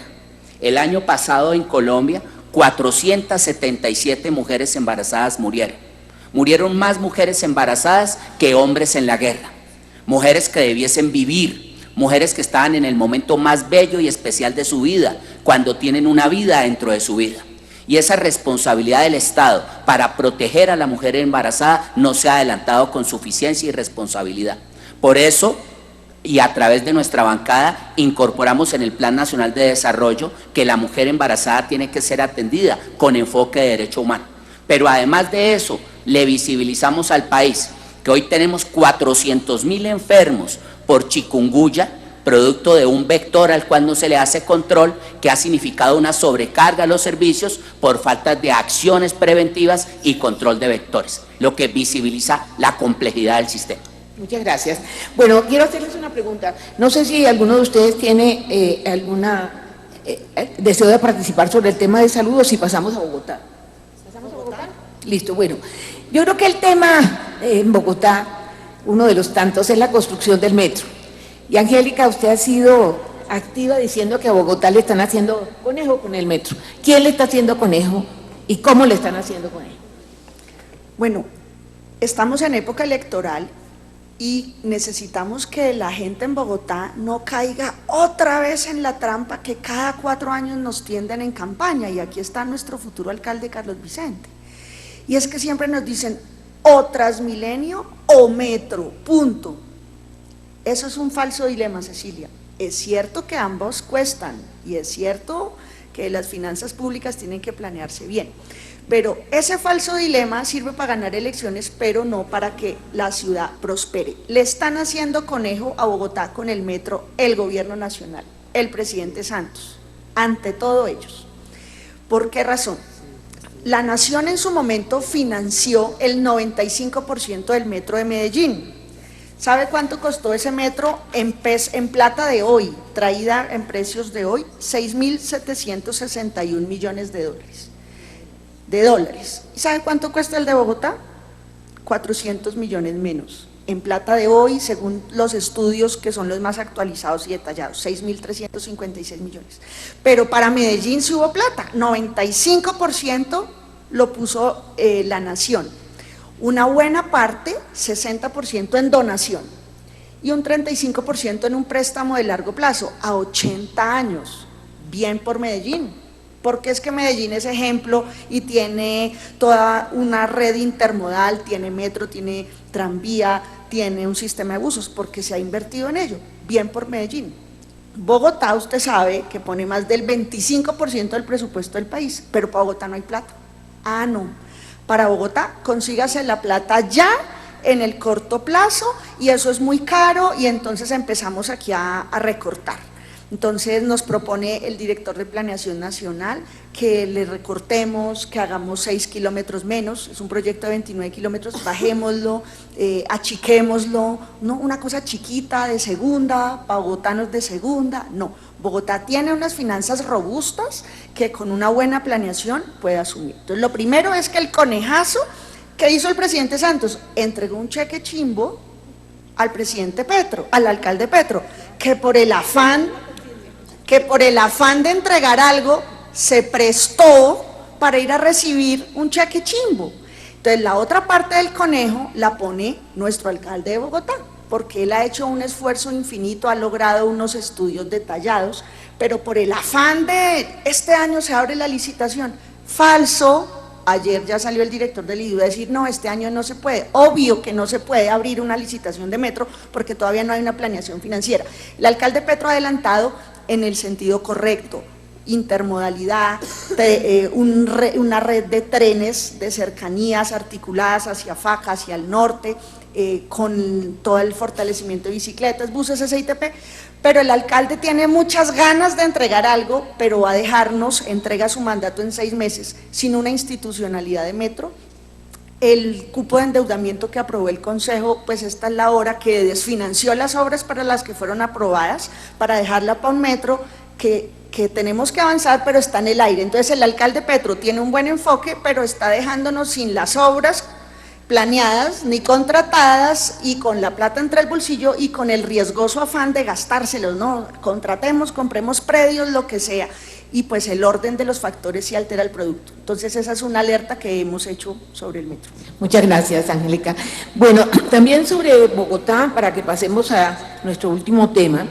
Inti, usted ha sido una persona que ha trabajado varios temas muy importantes en el área ambiental. Lo de la segunda pista del Dorado, usted no se imagina lo que es ese dolor de cabeza. A mí me tocó la ampliación de esta, usted no sabe lo que fue eso. Y además lo de doña Juana. ¿Qué ha logrado usted? ¿Realmente ha logrado algo concreto desde que está en el Congreso en temas como este? Bueno, para doña Juana logramos que se aprobara el incentivo para los estudios de prefactibilidad y factibilidad. Hay varias tareas que tenemos que adelantar. Una tarea que yo particularmente me comprometo a hacerla en este receso legislativo es adelantar una concertación entre los recicladores y el Ministerio de Vivienda para delimitar cómo se van a reconocer a los recicladores, porque la alcaldía tuvo toda la voluntad de incluirlos, pero hay un problema y es de competencias. Quienes determinan cómo se retribuyen a los recicladores es el Ministerio de Vivienda, adscrito al Gobierno Nacional, y eso no se ha hecho. Mientras no se reconozca vía tarifa el trabajo ecológico que hacen los recicladores por Bogotá, pues la inclusión no va a ser real. Segundo, tratamos ya, y es una insistencia que tenemos, si no, ya no logramos hacer acá en el Congreso en esta legislatura, lamentablemente, el debate sobre minería en Bogotá. Nos va a tocar hacer unas audiencias públicas en los territorios, y hay un problema que está en curso de generarse y es inhumano, y es, ahora quieren que la segunda pista del Dorado funcione 24 horas, y eso es una cosa de puro sentido común. Yo sostengo lo siguiente: el ser humano puede sobrellevar situaciones difíciles siempre y cuando tenga un tiempo para descansar, para reposo. ¿Cómo es posible, sabiendo que la gente que está cerca del aeropuerto El Dorado, hay niños con problemas de audición, los ancianos también tienen problemas de audición? ¿Cómo es posible? ¿Qué presentación tiene que digamos hoy a la gente que vive cerca del aeropuerto El Dorado que ahora van a tener que soportar 24 horas el ruido? No van a poder dormir. Eso es llevar a la gente al borde de la locura. Nosotros hemos seguido este caso desde la comisión, queremos también hacer ese debate. Logramos, por ejemplo, que había una cosa, y tiene que ver con la participación. El Ministerio de Ambiente quería que la audiencia sobre esta ampliación se hiciera en Corferias. ¿Con qué intención? Con la intención de que los habitantes de Engativá y de Fontibón, que eran los afectados, no fueran allá. Afortunadamente fruto de una petición y de la movilización ciudadana, estas audiencias se van a hacer ahora en los territorios, en Engativá y en Fontibón, y vamos a dar la pelea para que el Gobierno Nacional, la Aeronáutica Civil y el Ministerio de Ambiente pues tengan la racionalidad de no llevar a la gente al borde de la locura. Son problemas de los que nadie habla, pero que son reales. La gente del sur que vive el problema de Doña Juana, que fuera de eso, hoy en día se turnan entre el relleno de Doña Juana y las cárcavas, que son producto de la inundación del río Tunjuelo. Hace más de 10 años hay agua fétida en lo que fue la extracción minera, y la problemática que tienen también ahora y que van a tener los habitantes de Engativá y de Fontibón si se aprueba este adefesio de que el aeropuerto El Dorado funcione 24 horas. Muy bien, le doy un elemento ahora que se habla de conejo. A mí me tocó la aprobación de la segunda pista. ¿Por qué no revisa? Yo tengo casi la seguridad de que le hicieron conejo a la inversión ambiental que se exigió en ese momento. Estoy casi segura. Muy bien, pasemos entonces a nuestro último tema, reforma del Estado y transparencia. Bueno, yo creo que este ha sido el debate, creo que ya lo terminaron, ¿no es cierto? Bueno, falta la firma del presidente, etcétera. Antonio, ustedes en campaña fueron muy enfáticos en que iban a hacer una reforma profunda del Estado. ¿Qué lograron cumplir en estos proyectos? ¿Yo? ¿Antonio o Claudia? Como quiera, o Angélica, como quiera. A ver, yo creo que ese fue el tema que no era de nuestra agenda, sino de la del gobierno, a la que le dedicamos más tiempo.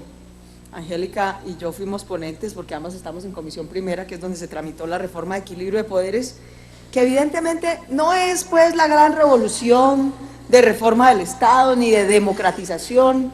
Nosotros siempre sostuvimos, Cecilia, y lo seguimos sosteniendo hasta el día de hoy, que el gran desequilibrio de poderes en esta sociedad no es entre poderosos, es entre el ciudadano y los poderosos.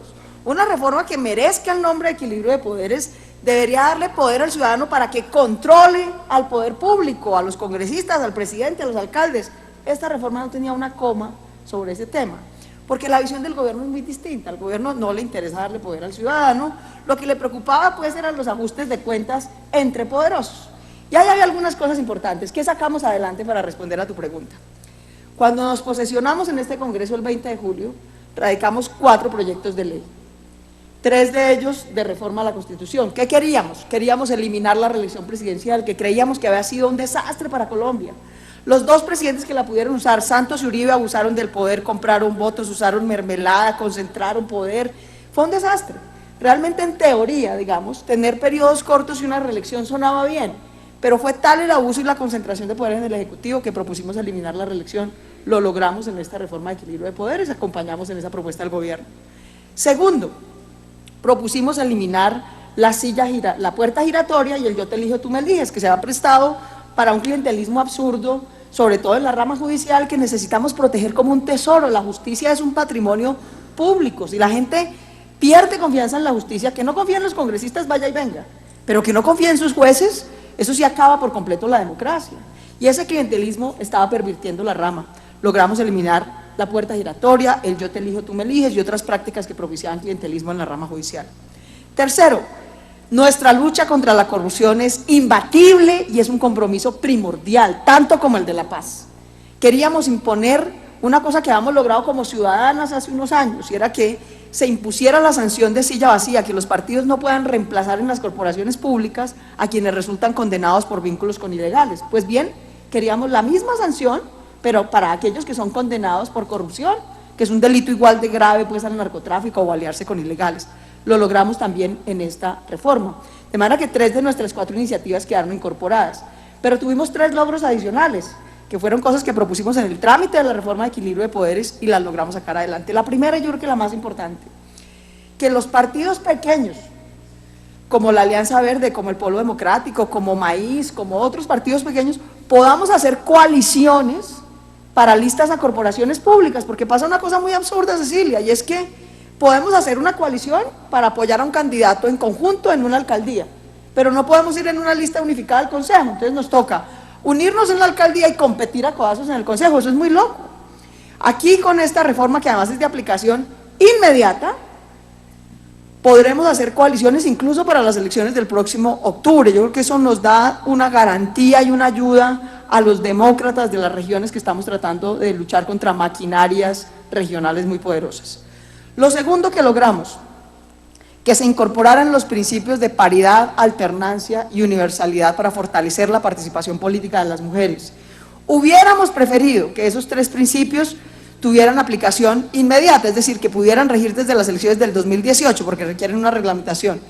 Desafortunadamente nos vimos abocadas, aquí que toca acordar con las demás bancadas, a una situación: o aceptábamos que se delegara esos tres principios a la ley para que se apliquen a futuro, o nos los hundían por completo, porque desafortunadamente el machismo es duro en este Congreso, duro.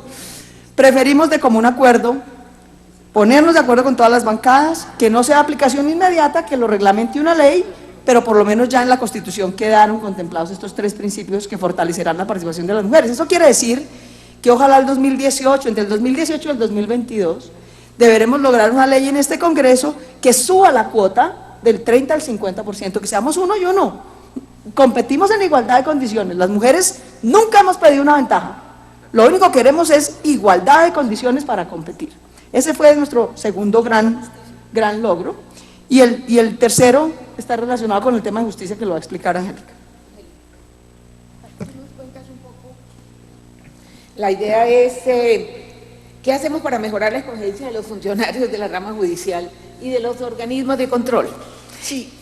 Rápido, porque quisiera, permíteme un minuto, quisiera dejar los últimos 10 o 15 minutos para una cantidad de preguntas muy interesantes que nos han formulado. ¿Okay? Este equilibrio de poderes reforma el 10% de la Constitución, prácticamente. Alcanza a tocar cerca de 30 artículos, de modo que no es menor. Y hay un bloque de justicia. La reforma a la justicia se aprobó, abierto el debate, empieza a regir hoy esta reforma constitucional, porque no, ya está en el diario oficial, no necesita sanción presidencial. La reforma a la justicia tiene dos componentes. Uno, a un ciudadano corriente, si lo acusan de un delito o de una falta disciplinaria, si es funcionario, lo investiga un fiscal municipal o seccional ante un juez. A los aforados, 74 honorables, todos los magistrados de todas las cortes, el presidente y el fiscal, hasta ayer eran sujetos de investigación en la comisión de acusaciones.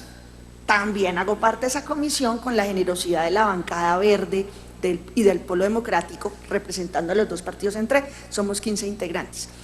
Esa comisión rige desde hace 2 siglos, 190 años, y hace que solo políticos llevemos casos de juicio político, pero el único político es el presidente, los magistrados son funcionarios técnicos de la justicia.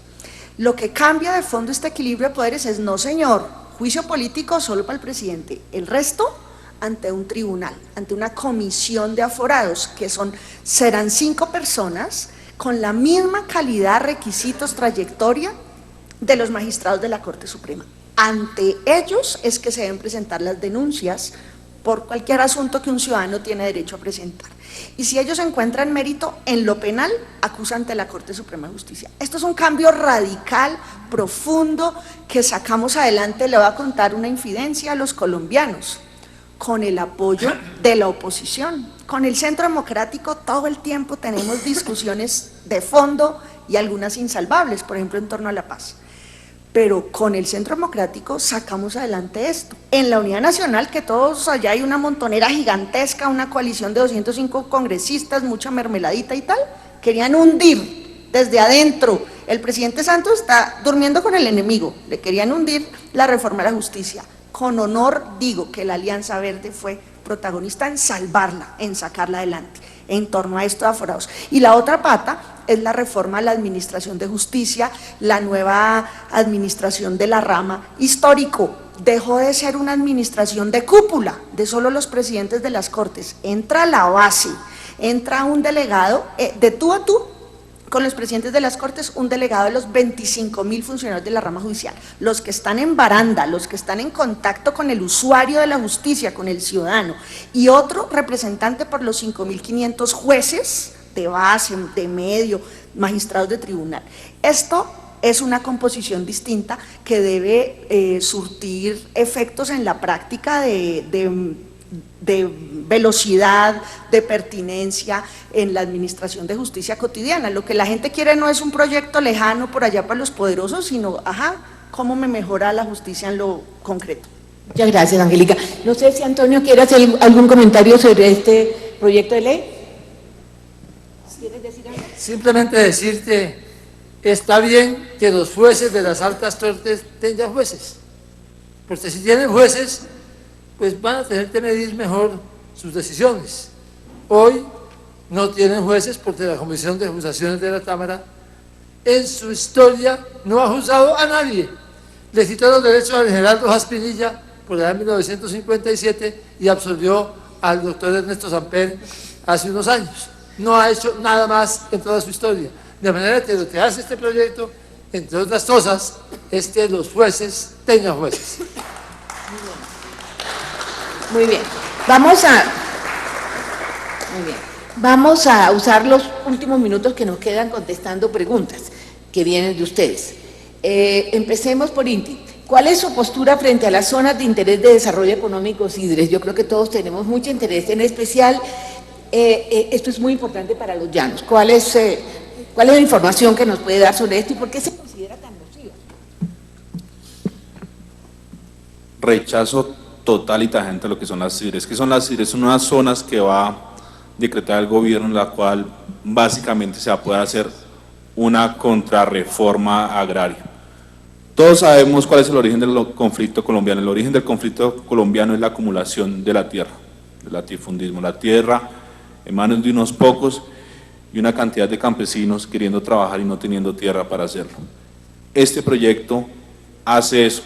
La ley 160 de 1994, que es fruto del artículo 64 de la Constitución, que es justamente fruto también de un proceso de paz, estableció que en Colombia, en las regiones y los municipios, una persona natural o jurídica no puede adquirir más de una unidad agrícola familiar cuando esta era de origen baldío, cuando la tierra era de origen baldío. Hace como 2 o 3 años hubo unos escándalos porque muchas multinacionales llegaron acá a Colombia a adquirir en grandes cantidades tierras en la altillanura. Y esto lo hicieron con ayuda de abogados que hicieron lo que se llama un fraude a la ley, un fraude al derecho, abusando del velo societario, crearon diferentes sociedades para adquirir en gran cantidad tierra de origen baldío. Este proyecto, ¿qué busca? Busca legalizar eso, y eso lo digo hoy con conocimiento de causa. ¿Por qué? Ayer le propuse al gobierno nacional que si tenía la voluntad de abrir ese espacio, por lo menos tuviera la decencia de no legalizar lo que se hizo de manera ilegal.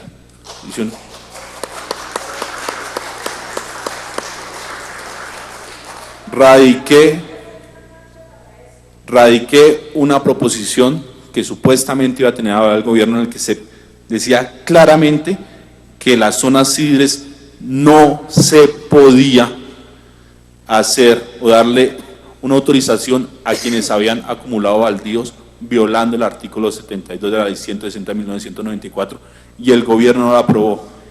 Yo rechazo de la manera más contundente esto, porque además es una incoherencia. No se puede crear en el imaginario que los únicos que pueden hablar del campo son las FARC. Nosotros estamos del lado de los humildes, estamos del lado de los campesinos, y los campesinos no están de acuerdo con este proyecto. Además, porque legaliza una cosa que no se ha dicho. Muchas de esas acumulaciones ilegales se hicieron con ayuda de paramilitares, que le quitaron la tierra a los campesinos y el gobierno nacional, y ahí el Centro Democrático, que critica tanto la paz y es tan opositor de Santos, para este tipo de temas sí trabajan muy uniditos. Entonces rechazamos contundentemente este proyecto de ley y vamos a hacer todo lo posible con las comunidades indígenas, porque tampoco se le consultó a las comunidades indígenas, por la movilización ciudadana, y si es necesario, si no se cae en el Senado, iremos a la Corte Constitucional, porque este proyecto de ley, fuera de todo, es engañoso, no se atreve a decir que modifica la ley 160 de 1994, viola la cosa juzgada constitucional y está constituyendo un detrimento patrimonial a gran escala para todos nosotros los colombianos. Muchas gracias. Les recomiendo algo, el estudio de Oxfam y de Forero que acaban de sacar sobre agricultura familiar en los llanos. Eso es muy importante. Bueno, vamos a darle la palabra a Claudia. Aquí hay una pregunta para ti. ¿Por qué si su candidato presidencial no tuvo claridad en cuanto a apoyar la paz, ustedes la apoyan? ¿Qué opina de una asamblea constituyente? Claro que apoyamos la paz. ¿Cómo la apoyaremos? Que me tocó tragarme el sapo, pues, de votar en segunda vuelta por Juan Manuel Santos, que no es ni mucho menos santo de mi devoción, única y exclusivamente con la ilusión de que culminara este proceso de paz, que, reitero, es, en nuestra opinión, la decisión política más importante de la sociedad colombiana. Ahora, frente a la constituyente, miren, yo promoví la séptima papeleta. Ayer que discutíamos con Antonio si hacer o no esta propuesta, los riesgos que tenía, en fin, decíamos, vea, en 1989 nos movilizamos y le pedimos, fue desde la ciudadanía que salvamos a esta democracia que estaba completamente asediada por un Congreso incapaz de hacer las reformas que el país necesitaba, las hundía y las hundía y las hundía y las hundía. El sistema democrático cada vez más cerrado, más cercado, por un lado por el bipartidismo asfixiante de la época y por otro lado por el narcoterrorismo, pues que pretendía someternos a bombazos y demás en las ciudades. Y la ciudadanía salió y dijo, no más, si el Congreso no funciona, si el gobierno no puede controlar, si los narcoterroristas nos quieren someter, busquemos otra alternativa. Y esa alternativa fue la Asamblea Nacional Constituyente. Y realmente hubo un cambio radical en el sistema político colombiano. Nosotros no estaríamos sentados aquí si rigiera la Constitución de 1986, no estaríamos sentados aquí. No habríamos podido acceder a financiación pública para hacer política, no había tarjetón, nos tocaba pagar de nuestro propio bolsillo los votos y entregárselos a los ciudadanos en las calles de Colombia, pues para eso tocaba tener una maquinaria enorme para poder competir. No podríamos tener movimientos ciudadanos por firmas, que es la manera como los partidos pequeños, incluido este, empezó su trayectoria en política, pidiéndole a los ciudadanos que nos dieran su apoyo con su firma y luego nos fuimos fortaleciendo y formalizando como partidos, en fin. Solo para dar unos ejemplos de las cosas radicales que cambiaron, no existía la tutela, todos los derechos eran de adorno, estaban en la Constitución pero no eran exigibles. Ahora cualquier ciudadano con su cédula y una tutela sin necesidad de abogado puede exigir que le cumplan un derecho. ¿Qué habrían hecho los ciudadanos inermes frente al abuso de las EPS, por ejemplo, sin la tutela? Frente al abuso de muchos funcionarios sin la tutela. Sobre si hacer o no una constituyente hoy, yo en principio no me niego. Yo decía aquí en el trámite de equilibrio de poderes que tantos quisieron hundir, pues para demostrar que este Congreso era incapaz de hacer una reforma política y judicial así fuera parcial, ya, pues si aquí se vuelve a hundir equilibrio de poderes, si esto vuelve a ser un desprestigio para el país, pues entonces cierren este Congreso y apaguemos y vámonos, pues porque realmente aquí nos pagan es para que ayudemos a solucionar los problemas. Si no somos capaces de ayudar a solucionar los problemas, pues que los ciudadanos busquen otra alternativa. Pero la sacamos adelante. Y muchas otras iniciativas las sacamos adelante. Entonces concluyo con esto. No es que no me niegue, digamos, a crear una asamblea constituyente. Lo que pasa es que hoy yo no veo francamente cuál es el artículo de la Constitución que tenemos que cambiar para que la paz sea posible. Yo creo que la Constitución permite la paz, permite la construcción de la paz, permite el fortalecimiento de la ciudadanía, permite el respeto de los derechos humanos. Entonces el problema no es cambiar artículos de la Constitución, el problema es hacerlos efectivos y eso lo que requiere es un acuerdo político. Si la constituyente así no cambia un artículo de la Constitución, permite un acuerdo político para cumplir la Constitución y cumplir los acuerdos de paz, bienvenida, no me opongo. Pero una cosa sí digo que tengamos claro. Y aquí Antonio, que es protagonista principal de la Constitución del 91, me podrá dar su opinión al respecto. Pero seamos claros, la Constituyente del 91 no funcionó porque se llamara Constituyente, sino porque se eligió de una manera completamente distinta a como se elegía en ese entonces el Congreso de la República. Fue la primera vez que hubo tarjetón. En las elecciones de Colombia no había tarjetón. Se hizo por circunscripción nacional. En esa época el Congreso se elegía por circunscripciones departamentales que estaban completamente apropiadas de varones electorales. Hubo financiación pública, organizaciones nuevas en política, como en esa época la Alianza Democrática M19, pudo, con unas firmas de unos ciudadanos, inscribir una lista. Fue porque se eligió de una manera distinta a como se elegía el Congreso, que llegó gente distinta, nueva, decente, que renovó la política y cambió la Constitución. Si una constituyente hoy se eligiera con las mismas reglas con las que se elige el Congreso, pues sería otro Congreso, con ñoños y con parapolíticos, que no cambiaría nada. para hacer lo mismo, para gastarnos miles de millones en elegir al mismo Congreso que tenemos, para que haga lo mismo que hace hoy, pues francamente me parece que es la vuelta al bobo. Muy bien, muchas gracias. Bueno, se nos acabó el tiempo. Una última, no sé si quieres hablar o la última pregunta para ti. Bueno, sobre esto, muy bien, y cerramos porque ya nos cortaron el tiempo. Muchas gracias, Angélica.